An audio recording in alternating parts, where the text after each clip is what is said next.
Yo, my name's Levi, and I'm about to learn with you on how to buy a skateboard. Never ridden one before.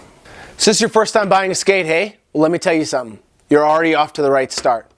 You're choosing this over scootering. Next thing, when you walk into a skate shop, believe me, I get it, it can be a bit intimidating, especially for the first time. But we want you guys to feel comfortable.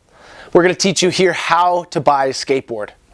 Right now, you're gonna figure out what kind of skateboarding you're gonna be doing first. All right, guys, when you're getting into skateboarding, there's two different families of skateboards. You got your one that's more like a cruiser. It's kind of like a bike style. It's up and down curbs, cruising on rougher surfaces. And then you have your boards made more for tricks when you want to learn how to do pop shove-its, kick flips, 180s, that type of thing.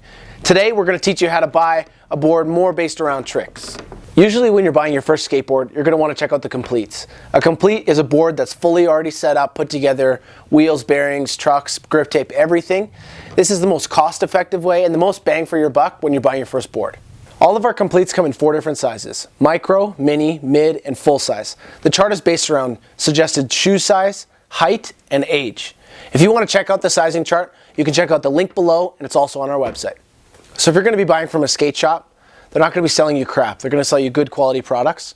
But if you are on a budget and you're heading off to a sports store or a Walmart or something like that, there's a few features and a few things on a skateboard that we want to help you look out for to make sure that the person riding it is going to be able to do it and learn the best they can.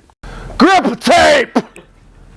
It's the grippy sandpaper type stuff on your board. It's going to help you maneuver and learn tricks the best you can.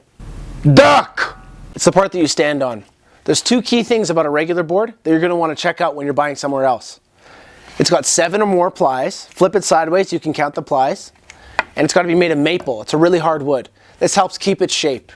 You'll see at some of the other places, sports stores, some of the plies, there's only about 3 or more, and you'll see it gets soggy really quick and it starts to split apart. It's not ideal. Trucks!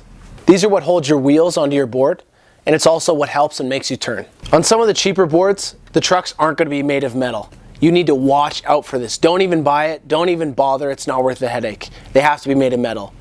Then you're going to want to move down to what we call the bushings. It's more of like a rubbery polyurethane material. What it does is when you turn back and forth, it squishes. And on some of the cheaper boards, it's actually made of plastic. So no matter how much you loosen or tighten your boards, you cannot turn. This is super key. Hardware! That's the nuts and bolts that hold your trucks onto your deck. Wheels! Everyone knows what wheels are, but on a skateboard, there's a couple key things to look out for. One, you want to make sure it's a polyurethane, again, a rubbery material. Some of the cheaper boards will have plastic, and honestly, if you just as much as hit a rock cruising down the street, they'll take chips and chunks out of your wheels, and you'll be screwed. Every wheel comes at a different durometer rating. Durometer basically means how hard or soft a wheel is. If you're going to be riding on hard surfaces like sidewalks, pavement, the parking lots, you're going to want something a bit softer. It's going to give you a smoother ride, less vibration on your feet. You're going to have a lot more fun. If you're going to be riding mostly at skate parks, you're good to go with a harder wheel, and this is going to help you get a lot more speed and go smoother at the skate park. Bearings! It's the part that goes inside the wheel. It basically determines how fast or how slow you go. On cheaper boards, generally you have crappier bearings that will keep you going slow. But lucky for you and for me, they're cheap and easy to replace.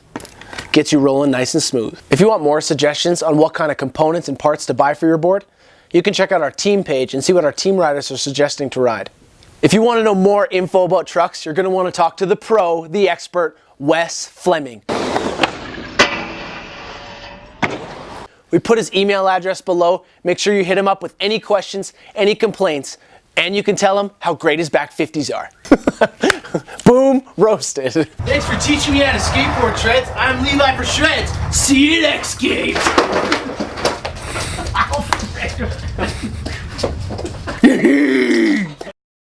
Crazy ripping the carpet.